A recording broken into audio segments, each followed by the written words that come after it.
Hola, ¿cómo están? Tengan todos muy buenos días. Bienvenidos a la mañana del 11 con el gusto de siempre. Los recibimos a través de la pantalla de Canal 11 de Punta del Este. También el saludo a quienes nos siguen en Montevideo a través del Canal 21 de Montecable y aquellas personas que, bueno, antes era porque trabajaban durante el día y podían ver el programa en la madrugada. Ahora son aquellos que de repente sufren de insomnio o que son noctámbulos o noctámbulas y pueden ver el programa en la repetición pasada la medianoche. El saludo también para todos ellos. ¿Cómo está Florencia? Buen día. Buen día para vos, Marcelo. ¿Todo bien? Bien, acá. Bueno. Mojados, ¿no? Se Sí, puede sí, decir hoy. sí. Estamos bajo una advertencia de color naranja por lluvia, por vientos, algo que se va a mantener durante toda la jornada de hoy y también durante el día de mañana. Ya vamos a ver los detalles, pero vamos con los datos actualizados del coronavirus en Uruguay. Tenemos la pantalla del Sistema Nacional de Emergencias que actualiza los datos.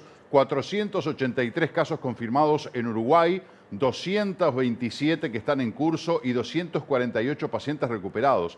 Ya hemos superado el 50%, ¿verdad? Tenemos más pacientes recuperados que pacientes con la infección en curso. Eso es un dato absolutamente positivo. 8 personas fallecidas es el peor dato del coronavirus en Uruguay. De los 483 casos de personas con COVID positivo, 79 corresponden a la salud. Mientras que, a ver, vamos a ver, en cuidados intermedios tenemos 0 casos. Y los de CTI, a ver cuántos tenemos en CTI, 15. 15 en CTI, ninguno en intermedios, 79 de la salud. Ayer hablábamos de este aspecto, Florencia, Sí. de ayer a hoy también, de esos 9 positivos que se detectaron en el día de ayer. Aumentamos, ayer había 71, 72. Sí, sí.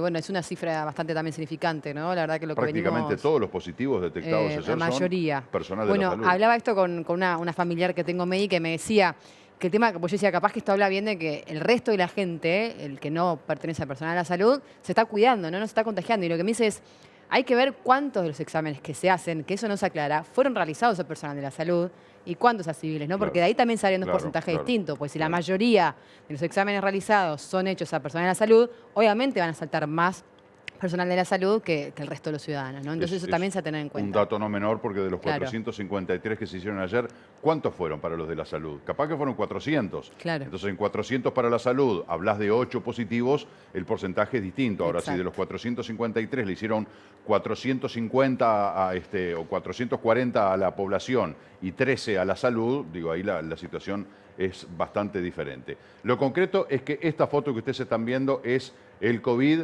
en Uruguay a la fecha. Hay Prácticamente, 13 en Maldonado, ¿eh? 13 sí, en Maldonado. sí, estaba 13 leyendo. casos en Maldonado.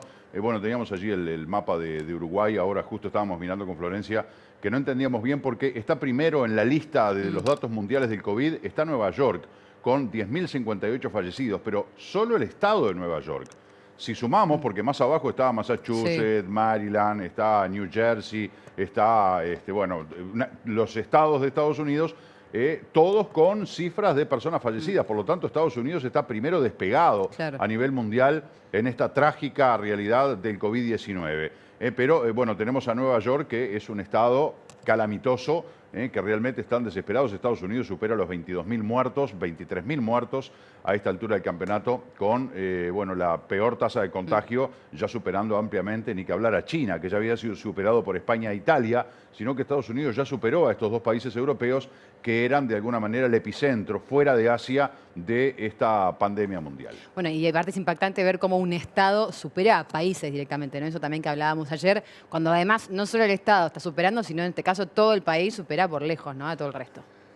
Casi 2 millones de casos confirmados en el mundo y prácticamente 121.000 fallecidos. Qué barbaridad, ¿no? Uno piensa, las personas que han muerto en grandes eventos, ya hace varias semanas que hablábamos de que los muertos solamente en Nueva York ya han superado a los muertos de las Torres Gemelas del 11 de septiembre del 2001, que fueron 3.000 y poquito, y a los del ataque a Pearl Harbor, aquella base norteamericana en Hawái, que fue atacada y que, bueno, diezmó las tropas norteamericanas también, 2.000 y pico de muertos. Entre los dos eventos, solamente por citar esos dos, no llegan a 6.000 fallecidos norteamericanos. Uno por terrorismo y el otro por una cuestión bélica. Ahora, por esta enfermedad, solamente un estado ya más que triplica los fallecidos en la actualidad. Es un dato realmente sorprendente, preocupante. Y bueno, muchos dicen, pero ¿por qué? ¿Qué pasó en Estados Unidos? Un país potente, con todos los recursos económicos que de repente muchos países no tienen. Por un lado, lo que dicen los especialistas, que fue lo mismo que pasó en Europa, actuaron tarde por subestimar la enfermedad y además tuvieron un presidente errático que subestimó esta realidad, que la ninguneó, que creyó que él era todopoderoso y que lo iban a poder dominar, y la prueba está el revolcón que le está dando esta enfermedad a los Estados Unidos. España e Italia igual, y después en América Latina, que ya viendo cómo venía la cosa de Asia, Europa y Estados Unidos, algo se pudo hacer, algo se pudo prevenir. Bueno, en el caso de Uruguay, por ejemplo, que ya tuvimos la suerte de ver lo que pasaba con la enfermedad y cómo actuaban los gobiernos para ir tomando ejemplos o no. Como ayer decía el secretario de la Presidencia de la República, precisamente Estados Unidos no es el espejo en el que nos miramos para atacar esta pandemia, y hay algunos países de América, el caso de Brasil, el caso de Ecuador, que están a la miseria, ¿no? Brasil, bueno, con un presidente que dijo, salgan todos a trabajar, con esto no pasa nada, con esta gripecita, háganme el favor. Y Brasil está superando los 2.000 muertos, ¿no? Pero bueno, depende la cabeza, depende los tiempos de reacción, depende la capacidad de respuesta, depende la fortaleza de los sistemas de salud, que en Uruguay es muy sólido el sistema de salud, como para soportar un embate de estas características. Y creo también que la responsabilidad de la gente ha sido clave en todo esto, más allá de esas minorías, que las minorías muchas veces pueden desacomodar la realidad de la mayoría, pero hay una enorme cantidad de la población que ha respetado y está respetando a rajatabla el tema de quedarse en casa. Bueno, también tenemos la otra cara de España e Italia, ¿no? Que a partir, bueno, del lunes y martes, los distintos países empezaron con una etapa de aislamiento ya más flexible, ¿no? Hasta el 2 de mayo por lo menos van a ser como una prueba de ir volviendo de a poco a la normalidad después de varios días de descensos, ¿no? En las cifras por lo menos principales, aunque es impactante también ver cómo sigue liderando, ¿no? A nivel mundial estas cifras, pero bueno, por lo menos a partir del lunes y este martes, los dos países, España e Italia, van a estar aflojando, digamos, las medidas de aislamiento obligatorio para ver cómo se reinserta la sociedad, ¿no? Ante esta pandemia. Exacto. Y en Uruguay la polémica por el reintegro ayer de 40.000 trabajadores de la construcción, más otro tanto que de manera directa y conexa trabaja con la industria de la construcción, el tema del transporte colectivo, que se reforzaron las frecuencias. Bueno, uno veía ayer las imágenes, yo veía el noticiero de Telenoche y la verdad quedé totalmente sorprendido de ver el tránsito que había en cualquier zona de Montevideo, el movimiento que había en las calles. Bueno, el informe de Sergio Hornos del departamento de Salto, insólito. Los autos detenidos en el centro del tránsito intenso que había. Uno dice, ¿será que era el momento de que esto sucediera? El gobierno sigue reafirmando de que son decisiones tomadas de manera muy pensada y que estas flexibilizaciones que hay en determinados sectores, como fue en la construcción y como va a ser en las escuelas rurales, bueno, es muy estudiado porque, bueno, son escuelas rurales, no una parte sumamente densa como es Canelones, que son 90 y pico escuelas rurales, queda fuera del comienzo de clases el próximo miércoles 22 de abril. Las escuelas rurales en el interior profundo que no tienen conectividad, que están aislados, que no hace al caso porque no hay contagios en la zona. Bueno, el gobierno está convencido de que está bien tomada la decisión. Hubo un choque allí con el director general de salud, ayer lo leíamos a Daniel Asqueta, que decía, bueno, una política como de ir soltando, que le parecía bien, ir soltando y que, bueno, nos teníamos que inmunizar de este virus, de alguna manera contagiándonos para generar la inmunización. Álvaro Delgado ya dejó claro que ese no es el camino del gobierno, más allá de que Asqueta es una jerarquía importante en el esquema de salud del gobierno actual, pero de todas maneras Delgado marcó las diferencias. Y que tampoco está comprobado, ¿no? Que uno se Claro. vuelve inmune después de haber contraído la enfermedad. Hay que insistir, ¿no? La Organización Mundial de la Salud todavía no se ha pronunciado al respecto. O sea, dice que todavía no está comprobado científicamente que uno se vuelve inmune, por lo que estas dos teorías, ¿no? Vuelven a generar como dos caras, dos formas de enfrentar esta situación que todavía siguen siendo como pruebas, ¿no? Prueba y error. Exactamente. Veremos lo que pasa. Se acaba de cumplir un mes, empiezan los fríos, es una situación complicada. Veníamos bien, ayer veíamos las gráficas que presentaba Rafael Porsekansky, director de opinión de Opción Consultores en Telenoche, de lo que había sido la curva, lo que está siendo la curva de contagios y la tasa en función de los test realizados. Y es un crecimiento moderado. En ningún momento tuvimos un crecimiento disparado, lo que uno mira las cifras y dice, bueno, venimos bien, pero tenemos que seguir reforzando. Venimos las bien porque medidas. estamos haciendo las cosas bien. Claro, Eso no nos es. relajemos, cuidado Claro. en el engaño de decir, no pasa nada, ya zafamos, ya la situación está controlada. No, Tenemos que tener cuidado, más allá de las flexibilizaciones que decide el gobierno, seguimos insistiendo en lo que dicen las autoridades. Si podés, quedate en casa. No salgas a pasear, no salgas a hacer los mandados a acompañar a tu señora, a tu padre, a tu madre, a tu hijo, al tío, al abuelo. Que vaya uno solo, el abuelo no, el abuelo se tiene que quedar en Cuidemos casa. a los mayores, sí. Claro, cuidemos a los mayores. Más de 65 años no pueden andar en la calle. Yo veo cantidad de gente mayor que uno piensa, capaz que no tienen a nadie, Ayer ¿no? casi paro, te digo, en la calle, A porque estaba decirle, volviendo y sí. había un señor con, ¿viste? Con un bastón canadiense. Sí, caminando y casi paro de decirle, necesita ayuda, porque ¿a dónde se está yendo? ¿Viste? Pero Claro. dije, no, para, tampoco hay que meterse tanto, pero Claro, como que a mí genera se me ese genera impacto, ese dilema ¿no? porque ya he ido por lana y he salido esquilado, ¿no? Entonces, uno de repente quiere dar una mano y capaz que te sale el tiro por la culata. Pero a mí me ha pasado, también me ha salido bien, ¿no? De ofrecerme a darle una ayuda a alguien y bueno, que simplemente necesitaban información, por ejemplo, pero poderles dar la información y clarificarles el panorama hacia adelante, pero bueno, es un tema también delicado, el llamado, mayores de 65 años, por favor, quédense en casa. Hay una cantidad de teléfonos solidarios que se ofrecen a hacerte un mandado, gente de confianza, seguramente tenés algún vecino, tenés a alguien que conoce a alguien de confianza, hay que buscarle la vuelta, pero por Animarse a encima de pedir. todo está el cuidado de la salud. ¿No? Animarse a pedir, a veces a mí me cuesta también. Claro. Pero... Bueno, vamos a ver otro aspecto que tiene que ver con la advertencia meteorológica de color naranja que ha emitido el INOMET. Esperá que encuentre el puntero, aquí lo tenemos, esta es la alerta. Tenemos amarilla y naranja, nosotros tenemos superposición. Por vientos muy fuertes y persistentes, la advertencia naranja, que se actualiza a 12:30. Por vientos fuertes y persistentes también es la de color amarillo y tenemos el tema de las precipitaciones, ¿verdad? Que son muy intensas, van a ser permanentes, constantes durante todo el día de hoy. 12:30 se actualizan ambas advertencias que ha cursado el INOMET. El pronóstico de tiempo para los próximos días, hoy tenemos cubierto con precipitaciones y probables tormentas durante todo el día. La mínima será de 16 grados, la máxima de 17. Mañana miércoles, 16 de mínima, 18 de máxima. Nuboso y cubierto con precipitaciones aisladas, tanto por el día como por la noche. Y el jueves, casi las mismas temperaturas, 16 de mínima, 19 de la máxima. Estará mejorando el clima, nuboso por la mañana y también por la tarde y noche. Tenemos martes y miércoles el dibujito del viento, ¿no? Que va a ser viento importante. Fíjate que a esta hora tenemos vientos entre 48 y 72 kilómetros por hora, rachas muy fuertes del sector sur-suroeste.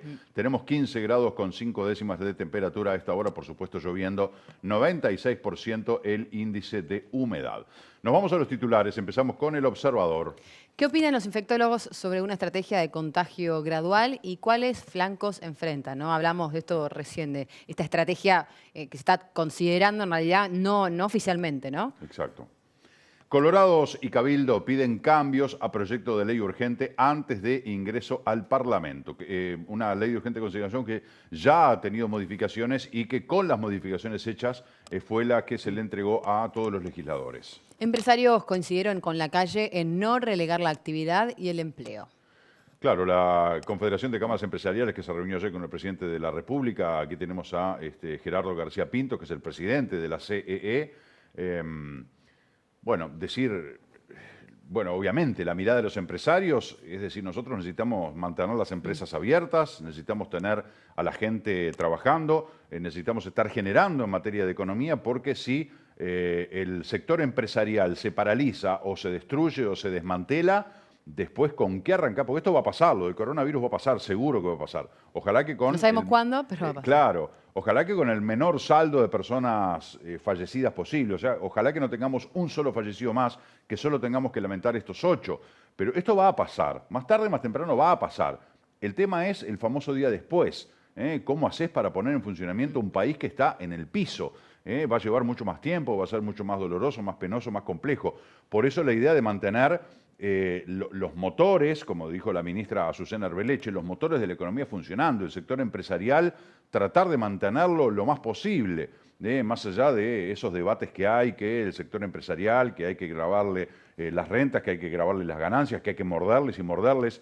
Ayer lo escuchaba un empresario que decía, yo soy empresario, a mí si vos me decís que me vas a morder porque yo soy empresario y que yo voy a tener que poner plata, y bueno, yo voy a tener necesariamente que achicarme. Me tengo que achicar en materia de lo que es el desarrollo de mi empresa, en materia de lo que son las fuentes laborales, me tengo que achicar. Ahora, si vos a mí me das la garantía como gobierno de que a mí me vas a apoyar porque me necesitas fuerte para cuando esto pase y poder tirar del carro, yo le meto para adelante y doy. Es una visión clarísima. más allá de que tenemos ciertos estigmas quizás ideológicos con el tema empresarial, pero estamos en una situación totalmente fuera de lo común.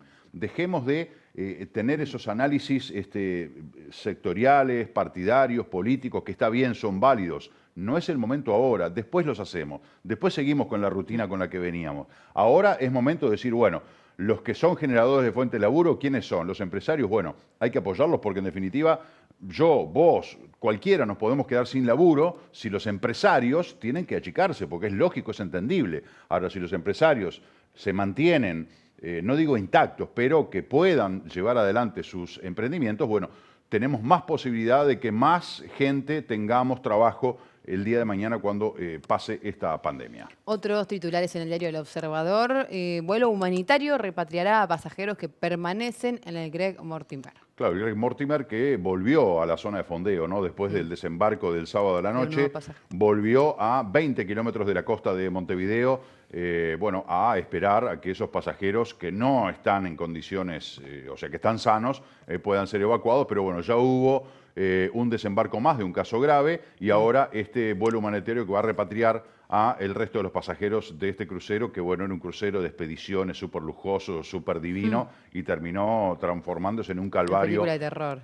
Exacto, para todos los pasajeros. Bauzá, nuestra gran preocupación es el regreso del deporte como salud. Bueno, sí, el director nacional de deportes, ¿no? Sebastián Bauzá, expresidente de la AUF, que considera que es fundamental la posibilidad de que el deporte vuelva como un tema de salud. Ya se me perdió el título de Bauzá. Sí, se actualizó y se fue. Sí, bueno, igual ya lo llegamos a leer.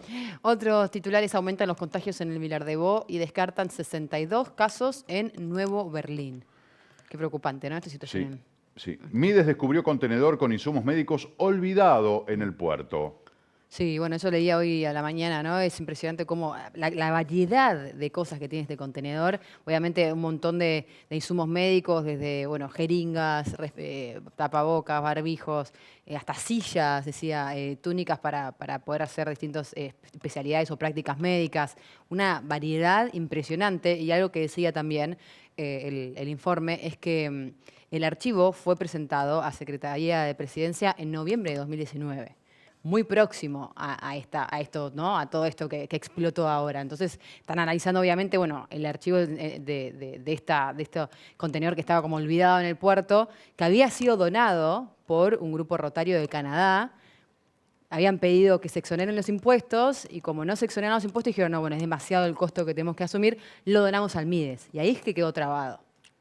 Entonces, la verdad, bueno, obviamente esto abre una investigación de la mano, ¿no? Esto se suma, ¿no? A ya Claro. el descubrimiento impresionante que había hecho el gobierno de insumos que habían sido donados por esta entidad benéfica canadiense y que en Uruguay habían ordenado destruirlo.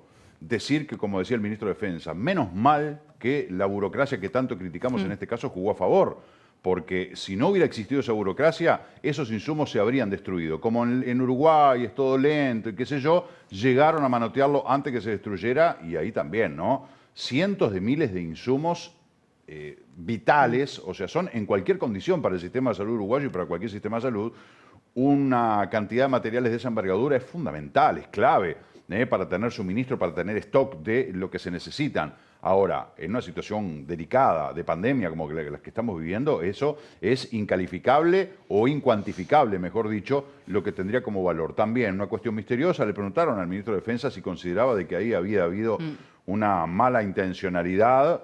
García dijo, no soy yo quien puede juzgar una cosa de esas. Lo concreto es que nosotros fuimos, hicimos el chequeo y están en un 100% para utilizar, y ya están, por supuesto, distribuidos en los distintos lugares donde se necesitan, ¿no? Y ahora aparece este contenedor. Vos dijiste que fue en diciembre esto o en noviembre. Es de 2017, pero en noviembre... en 2017. Sí, pero en noviembre de 2019 pasó el archivo a Secretaría de Presidencia. O sea, fue pasando, ¿no?, el archivo por distintos lugares hasta llegar a Secretaría de Presidencia en noviembre del año pasado.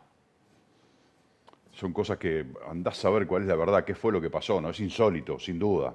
cuál fue la verdad, qué pasó, por qué, los motivos, lo sabremos, no lo sabremos. Lo importante, lo sustantivo, es que se descubrió este container que se suma a los otros y todo eso puede ser aprovechado. Vamos a ver algún título de Montevideo.com que habla de la advertencia para el sur por vientos fuertes y persistentes y también esto que tiene que ver con las clases. Gremios de maestros y médicos ratifican su postura de no reiniciar las clases presenciales. Maestros y médicos, nada menos, ¿no? La Secretaría General de la Federación de Magisterio, Elvia Pereira, dijo a Montevideo Portal que se enviará una nota al gobierno que se va a sumar a la de los médicos y a las declaraciones públicas de que es inconveniente, entienden ellos, que el 22 de abril comiencen las clases en las escuelas rurales. Tras declaraciones del director de salud, el gobierno reiteró que mantiene la misma posición. El gobierno tiene que ser muy claro en el mensaje, así aseguró Álvaro Delgado, luego de que se planteara un aflojamiento de medidas para inmunizar la población. Llamó a quedarse en casa lo más posible. Lo dijo 5, 6, 7, 8 veces durante la entrevista. El mensaje del gobierno es quédate en casa. Está clarísimo. Hay un sticker que anda circulando por ahí que está Álvaro Delgado hablándole al presidente de la calle Pou y Álvaro Delgado le pusieron unas ojeras brutales y le dice, Luis, por favor, anda vos a la conferencia de prensa, yo estoy muerto. Pues la verdad que han tenido un trabajo extraordinario todos los integrantes del gobierno con algo inesperado. ¿Qué le pasó al gobierno multicolor? Si el Frente Amplio hubiera logrado el cuarto gobierno, estarían las mismas, quizá manejando el tema de otra manera, qué sé yo, eso es un tema de análisis aparte, pero también estarían totalmente desbordados, porque esto es el minuto a minuto, tenés que estar monitoreando todo el Uruguay permanentemente, qué es lo que está pasando con las políticas que se llevan adelante, cómo se desarrolla la enfermedad, qué pasa en otros países y al mismo tiempo tenés que tratar de gobernar porque el país tiene que seguir adelante en otros aspectos, ¿no? La verdad que el gobierno que ahora tenemos, ahora es multicolor, pero podría haber sido del Frente Amplio, ligó muy mal, ¿no? Con esta pandemia que le distorsionó totalmente los planes. El MIDES halló otro contenedor, como hablábamos recién, en el puerto con insumos médicos donados en 2017. Gobierno hace una evaluación positiva y satisfactoria del primer día de la construcción, la imagen del ministro Pablo Mieres. Ni un paso atrás, el comunicado del Zunca exhibe una obvia contradicción, según asegura Pablo Mieres. Nos vamos a algún título de la prensa argentina. En Clarín, flexibilización desde el lunes. Se podrán retirar dólares en efectivo y los bancos atenderán por turnos sin número de DNI. Hasta ahora, las ventanillas solo están habilitadas para el pago de jubilados. La semana que viene se podrán hacer operaciones en moneda extranjera. Crisis del coronavirus, el Fondo Monetario Internacional pronostica que la economía argentina caerá un 5,7% y que subirá el desempleo. Bueno, esto es obvio, obviamente, ¿no? La desocupación hoy está en 8,9% y llegaría a 10,9% según estima este organismo internacional. También hay una previsión para Uruguay, que estaba por acá, me parece, acá está, FMI, una caída del 3% para la economía uruguaya en este 2020. 3% en Uruguay, 5,7% en Argentina. El impacto es mucho mayor en el vecino país. Más títulos, son 7.800.000 hogares. La mitad de las familias cobrará el bono de 10.000 pesos de la ANSES. Cifras oficiales, ya son 101 los muertos en el país por coronavirus. Bueno, sigue la polémica, cómo fue autorizado el vuelo de Tinelli y la historia detrás del escándalo de la valija. ¿Qué pasó? ¿Qué es esto de la valija? No tengo ni idea. Hablamos ayer, ¿no? Esta valija que habría sido despachada, lo que decíamos ayer en un titular, por un vuelo humanitario, por un avión privado, como justificado, como que había una donación o algo así, pero bueno, que recordamos que Tinelli está en Esquel, también hablábamos que exactamente, la a ver si podemos ver. El conductor se enojó con Clarín por la publicación de una noticia, las dudas de un envío sin registro y la búsqueda de un culpable. Claro, esa valija que, claro, lo que veíamos ayer. Una noticia publicada por este matutino argentino, denuncian que Marcelo Tinelli se hizo llevar una valija a Esquel en un avión privado que figuró como vuelo humanitario. Fue la causa de ese enojo, según contó el propio animador televisivo. Dijo que hay un hostigamiento sistemático y acusó con una consigna ultra kirchnerista. Clarín miente. Hoy el titular lo pongo yo. Bueno, algo que decía Néstor, ¿no? ¿Te acordás? ¿Estás nervioso, Clarín? Sí. Que era un enfrentamiento del grupo Clarín con el gobierno de los Kirchner. Vamos a ver algún título de La Nación. El gobierno confirmó que ya son 101 los fallecidos. Según el reporte diario del Ministerio de Salud, se registraron 6 nuevas muertes en las últimas 24 horas y hay 2.277 casos confirmados en Argentina. Y estas fotos, qué dolorosas, ¿no? Las vidas que se llevó el coronavirus en el país. Uno mira estas caras, estos rostros, decir, pensar que esta gente está muerta, se lo llevó el coronavirus. Qué triste, qué dolor. Acá podríamos tener las 8 fotos de los uruguayos. Ayer veía la foto del matrimonio uruguayo. La señora que murió, que es la octava fallecida en Uruguay, que era la esposa de un señor que creo... No, El señor que falleció Sí. es el esposo de la fallecida primera mujer en Uruguay. Y ayer habló la hija en Telenoche. Y uno veía a esa pareja y dice, qué increíble. ¿Vos te das cuenta que esta pareja que se le ve feliz allí está muerta? Se la llevó el coronavirus. Y la hija decía, dejen de mentir, porque decían que el hombre tenía patologías previas. Mi padre era el tipo más sano del mundo. La primera vez en su vida que pisa una mutualista fue esta y no Fa. salió nunca más. Uno escucha esos relatos y a mí se me eriza la piel, Sí, ¿no? sí, Porque en este momento. uno piensa que nos puede pasar a cualquiera. Por eso, por favor, digo, no nos descansemos, no nos fiemos. La confianza mata al hombre. Creo que esos refranes populares tienen absoluta vigencia. Cuidado, no nos confiemos. Esto es de largo aliento, de mediano aliento, no sé. Es el día a día. Hoy quédate en casa. Y todos los días te vamos a decir lo mismo. Quédate en casa porque es la única forma de que esta situación la tengamos controlada nosotros. Y también genera un impacto el mensaje que dice esta mujer, ¿no? Dice que su padre era sano. Y ahí es que es como que genera la duda de decir, pará, estamos todos confiando en esta información que se está difundiendo. Si hay información que ya no es cierta, cambia mucho el panorama, ¿no? Sin duda. De los bancos, desde la próxima semana se podrán depositar y retirar dólares, dice La Nación. Alberto Fernández lleva al kirchnerismo a su lado más oscuro. Y los espías del Mossad, que es el servicio secreto israelí, el arma no tan secreta de Israel contra el coronavirus. Israel, que es un país bastante exitoso en lo que está haciendo el manejo de esta epidemia. Veíamos el otro día un informe que son de los países que se destacan en el mundo en cómo han manejado el tema de la pandemia. Uruguay también está muy bien rankeado a nivel mundial, creo que está en quinto lugar, de cómo ha manejado el gobierno el tema de la pandemia, y las encuestas de opinión muestran que entre buena y muy buena está el 92% de las opiniones, o 93% de las opiniones de los uruguayos en cuanto a cómo el gobierno está manejando este tema de la pandemia. Y ahora, por último, la cotización de las monedas, a ver qué está pasando en este día martes. El dólar abre con 42,50 la compra, 44,70 la venta, dólar Ibrow 43, 44,20 compra y venta respectivamente. El euro 45,30, 50,21 compra y venta, el peso argentino 0,32, 0,84, el real 9,25, 11,19. La unidad indexada 4,503. Nos vamos a la pausa, vamos a estar hablando del tema inmobiliario. ¿Qué pasa con los inmobiliarios? ¿Qué mirada tienen, no? Porque seguramente este ya es un año prácticamente liquidado, más allá de que por lo menos pudo haber temporada de verano, un poquito mejor de lo que se esperaba, pero igual muy flaca.